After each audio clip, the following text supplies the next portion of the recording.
Ave María Purísima. Pues vamos a compartir esta reflexión sobre sacramentos por cumplimiento. Y le pido al Espíritu Santo su palabra para que nos ilumine.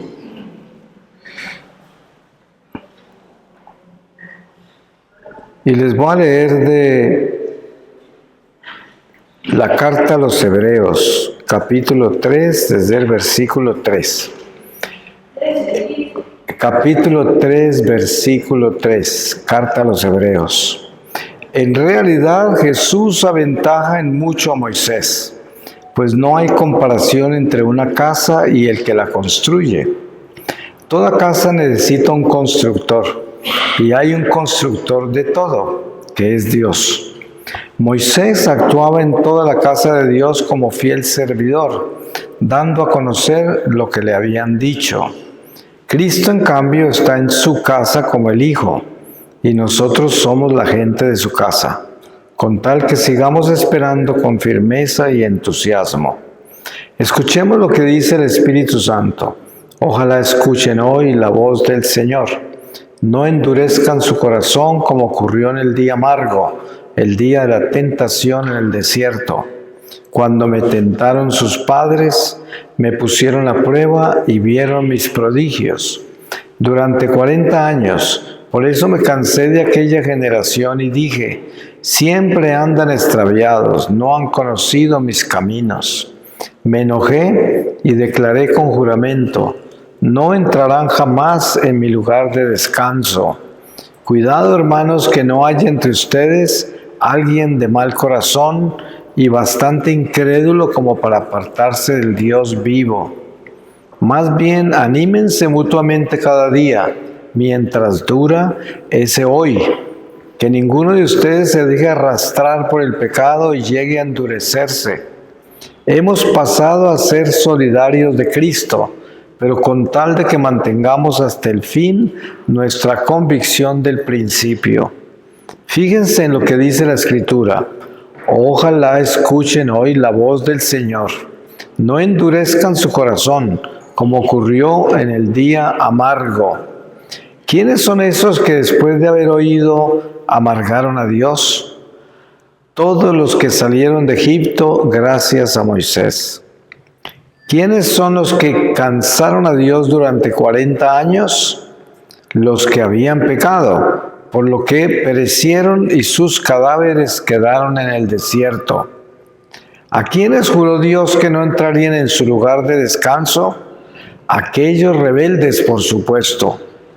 Y vemos que se les prohibió la entrada a causa de su falta de fe. Palabra de Dios.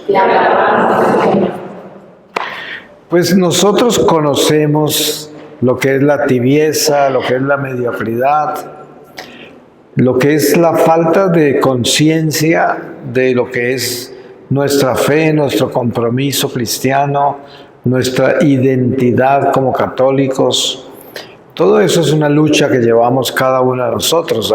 A cada uno nos corresponde buscar un crecimiento como católicos que nos lleve a identificar la misión para la cual Dios nos creó y además a entender estos misterios de la fe que debemos entender para poder actuar sobre ellos, porque es nuestra responsabilidad.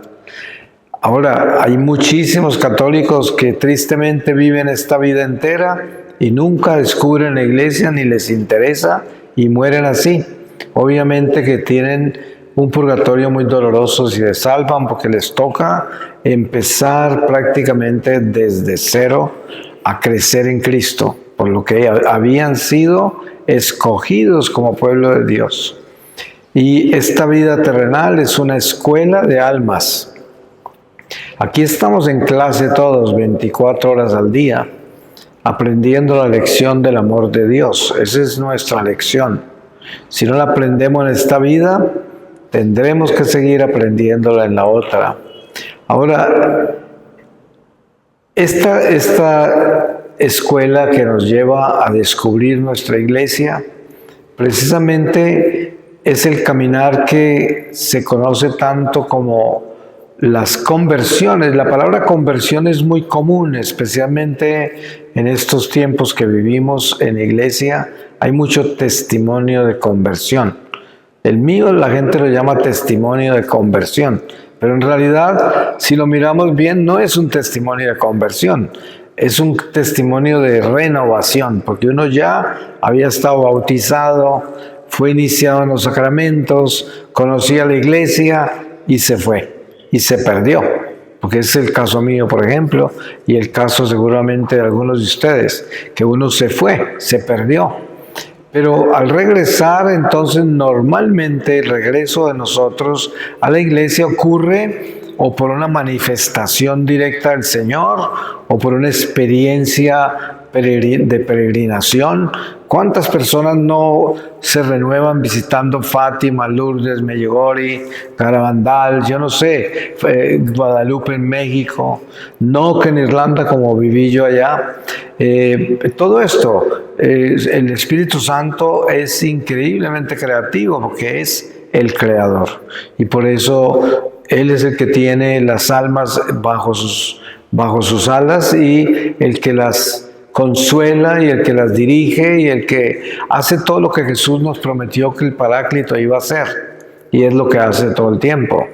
Entonces, cuando nosotros entramos, por ejemplo, en una renovación espiritual y entramos en ese celo por las cosas de Dios de nuevo, pues uno de los primeros dolores que tenemos o intenciones es buscar que todos se renueven también.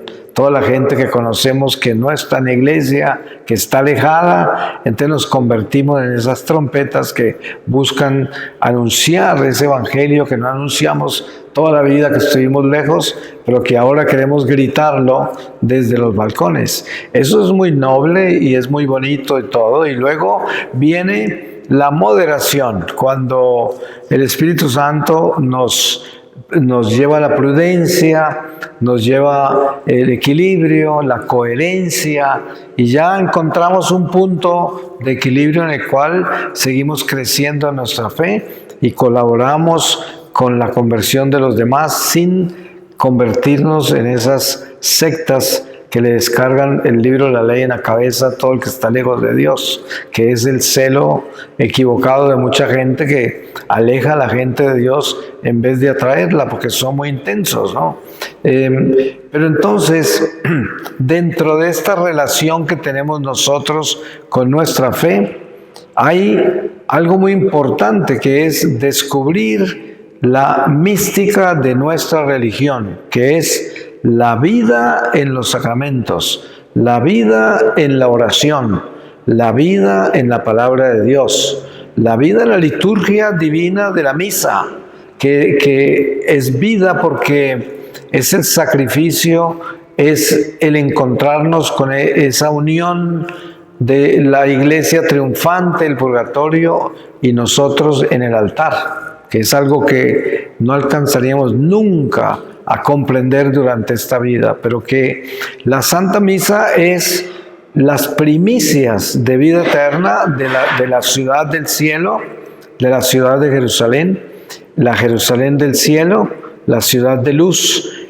y Dios, por medio de la liturgia de la misa, nos moldea el alma para que el alma se acostumbre a habitar en la luz, en la plenitud de la luz. Y eso es lo que vivimos en la misa y en los sacramentos. Cuando nos vamos a confesar, estamos entrando en una bóveda divina donde le estamos dando el señorío a Dios, nos estamos reconociendo como pecadores, nos humillamos ante otro pecador que es el sacerdote y ocurre un acto extraordinario sobrenatural que es la derrota al demonio que nos tomó en el pecado y quedamos desatados. Es sobrenatural. El sacramento de la confesión es sobrenatural. Todos los sacramentos lo son. Luego, cuando encontramos el sacramento de la Eucaristía, tuvimos que haber entrado por la puerta de la reconciliación, porque si no, no podemos llegar a la luz, a la plenitud de la luz, que es el pan de vida. Tenemos que estar reconciliados. Por eso San Pablo dice, no te atrevas a acercarte al altar del Señor a comer de este pan, refiriéndose a la Eucaristía, si no estás preparado, porque te comes tu propia condenación. Así de radical lo coloca. Pero des en cuenta, y ustedes seguramente conocen, hay personas en la iglesia, algunos que incluso viven en pecado mortal y se atreven a comulgar. Hay otros que llevan sin confesarse quién sabe cuánto tiempo y no les importa llegar a comulgar.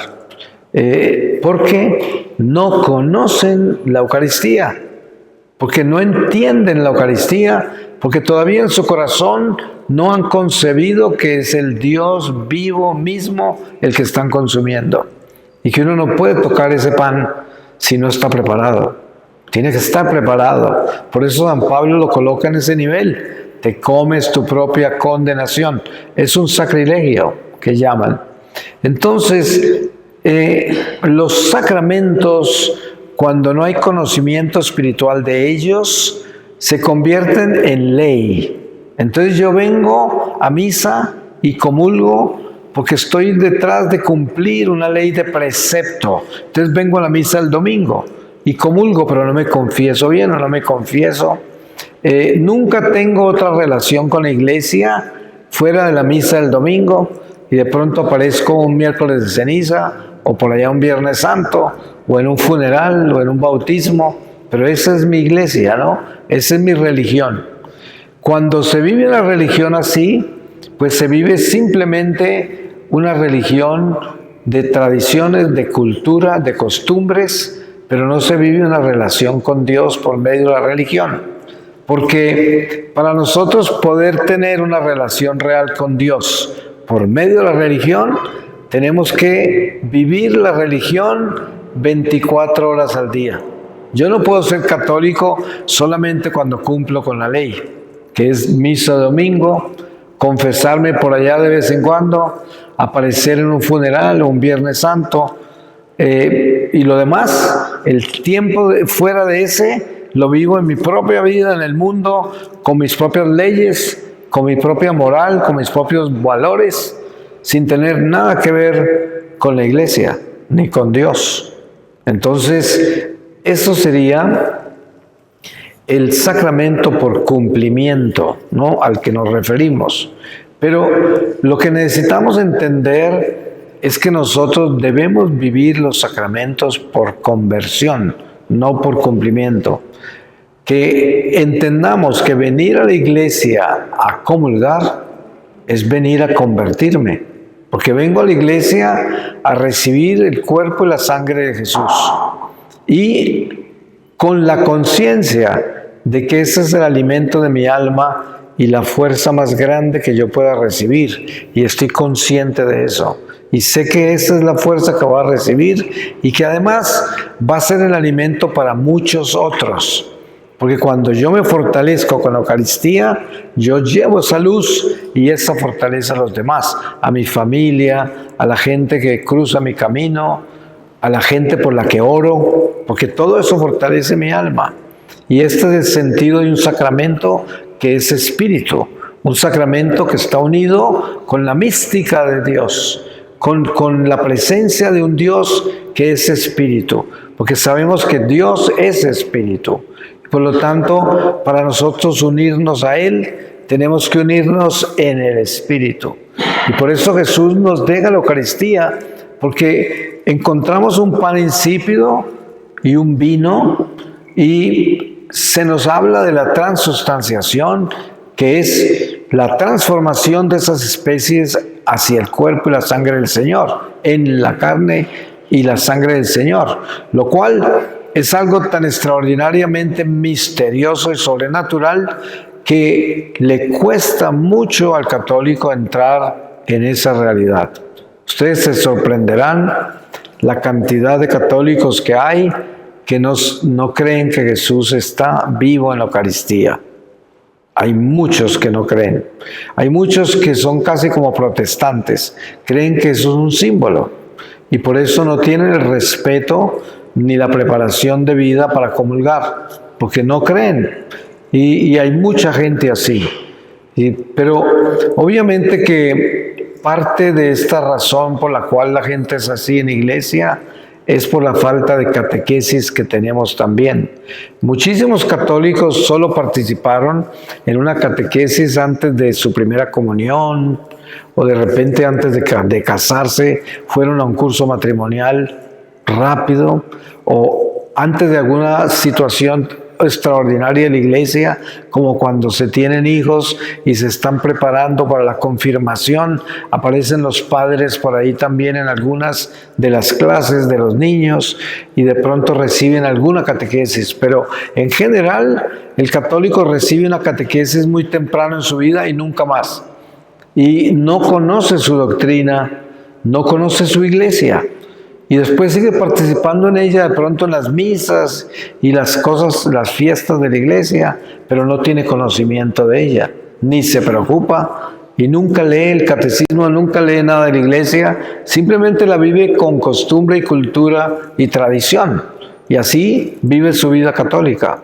Y por eso es muy normal encontrar católicos que están desesperados, deprimidos, confundidos, inseguros, llenos de situaciones que no resuelven, porque es que no tienen fe de verdad, porque no conocen a Jesucristo, porque nunca han entrado en la misión, porque no tienen la mística de la fe a la cual fueron llamados, y por eso son así.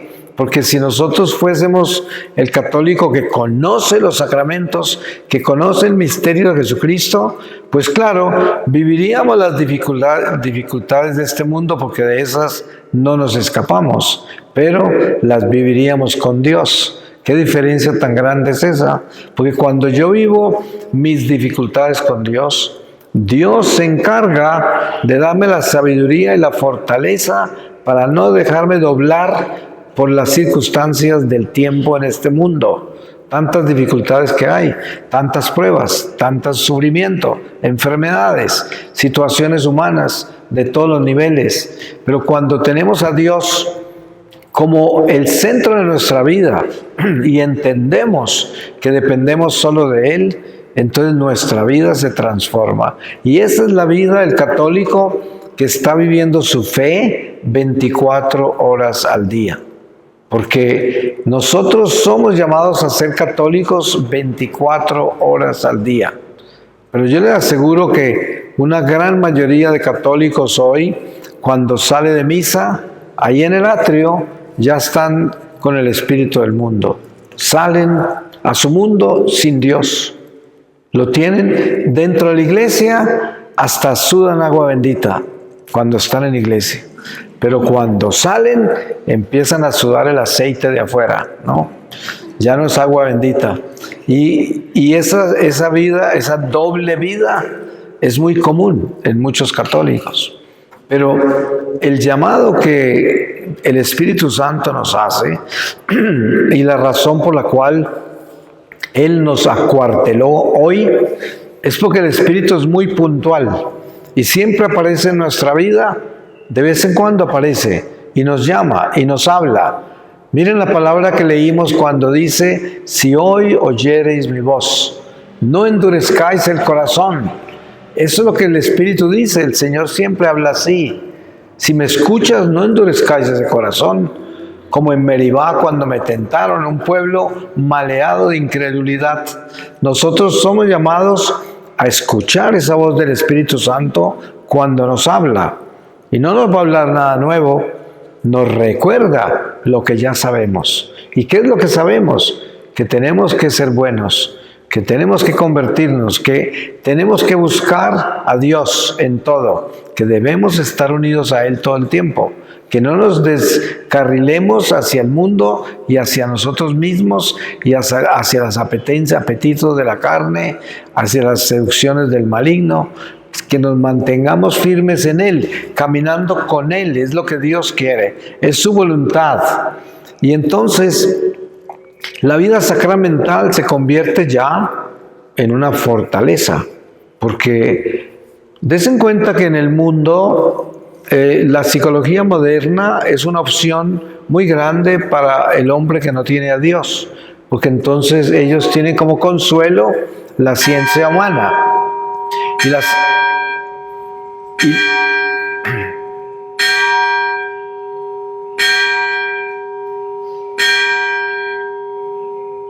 Y la ciencia humana nos la ha dado Dios.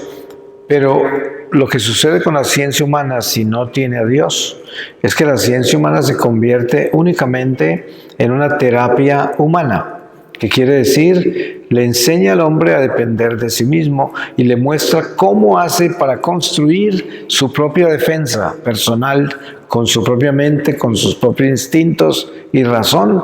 Y hay métodos, hay talleres, hay pasos para hacer, hay ejercicios, pero todo eso es humano, ¿no? Cuando la ciencia humana tiene a Dios, entonces se convierte en un poder superior, porque se lleva todos los conflictos humanos, todo lo que sucede en el ser humano se le lleva a Dios por medio de la ciencia. Eso es algo diferente. Es como cuando un cirujano, antes de operar, ora. Sí, qué diferencia tan grande cuando un cirujano no tiene a Dios y se va directamente a abrir ese estómago, ¿no? Es muy diferente, son dos bisturís diferentes.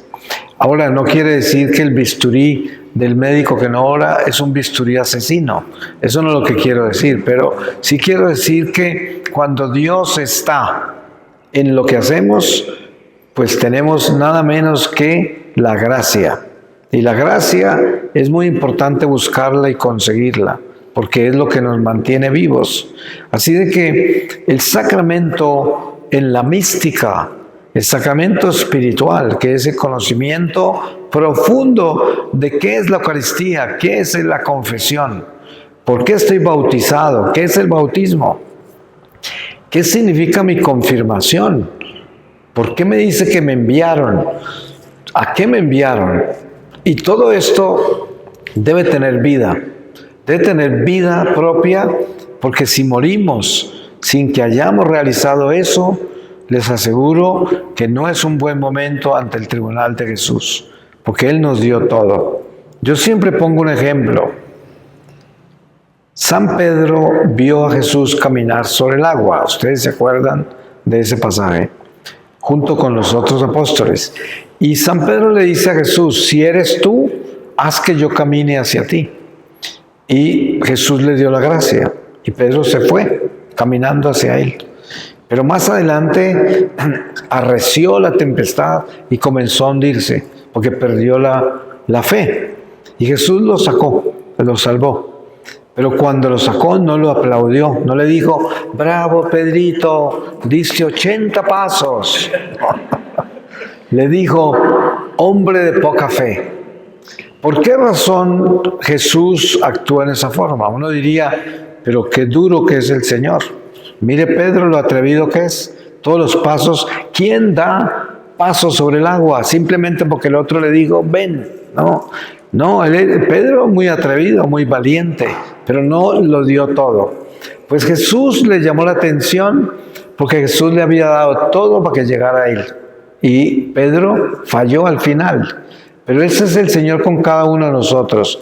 El Señor nos ha dado todo para llegar a Él. Pero si el día que morimos estemos cerca a Él, pero nos estamos hundiendo, Él nos va a sacar de ahí. ¿Pero qué nos va a decir? ¡Bravo! No, nos va a decir, hombre de poca fe. Y seguramente que tenemos un purgatorio. Por eso tenemos que asegurarnos que vamos a caminar hasta Él cuando nos llame. Que podamos llegar hasta Él caminando y podamos estar en su presencia para que Él nos dé la gracia, como dice San Pablo, esa corona que nos espera, la corona cristiana, que es la corona del que triunfa en este mundo contra el mal. Voy a terminar con una lectura para sellar lo que aquí hablamos.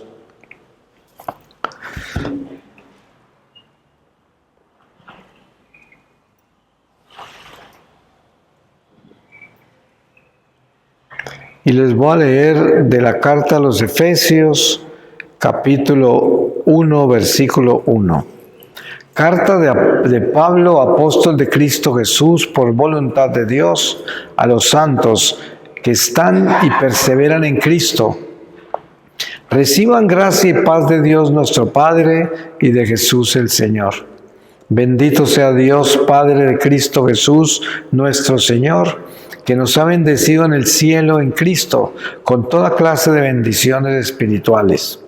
En Cristo Dios nos eligió antes de que creara el mundo, para estar en su presencia santos y sin mancha en su amor. Nos destinó de antemano para ser hijos suyos en Jesucristo, y por medio de Él así lo quiso y le pareció bien. Sacar alabanzas de esta gracia tan grande que nos hacía en el bien amado. En Él y por su sangre fuimos rescatados, y se nos dio el perdón de los pecados, fruto de su generosidad inmensa que se derramó sobre nosotros. Ahora nos ha dado a conocer, mediante dones de sabiduría e inteligencia, este proyecto misterioso suyo, fruto de su absoluta complacencia en Cristo. Palabra de Dios. Y qué bueno y qué importante que es escuchar bien cuántas veces, por ejemplo, San Pablo habla de que hemos sido predestinados, de que el Señor nos escogió desde siempre, que somos un pueblo escogido. Eso hay que escucharlo bien, porque si tenemos eso claro, tenemos una gran alegría en el corazón. Saber que no somos un accidente de la naturaleza, nosotros somos un pueblo escogido, predestinado. O sea, antes de nacer ya nos habían escogido con nombre propio para ser hijos de Dios en la iglesia. No llegamos acá por accidente. Y es más, una persona que entra a la iglesia católica a los 80 años, como ocurre a veces, ¿no? Esa persona no entró por voluntad humana, esa persona había nacido para ser católico, solo que su entrada fue a los 80 años. Es un misterio el tiempo de Dios con las almas, y eso nadie lo puede explicar, pero así es. Nosotros estamos acá porque Dios nos dio esta gracia. Y por eso Jesús dice, nadie viene a mí si el Padre no me lo da. ¿Sí? Sino por medio del Padre es que llegamos a Jesús. Así de que estamos acá con Él porque Jesús nos recibió de manos del Padre. Amén. Amén.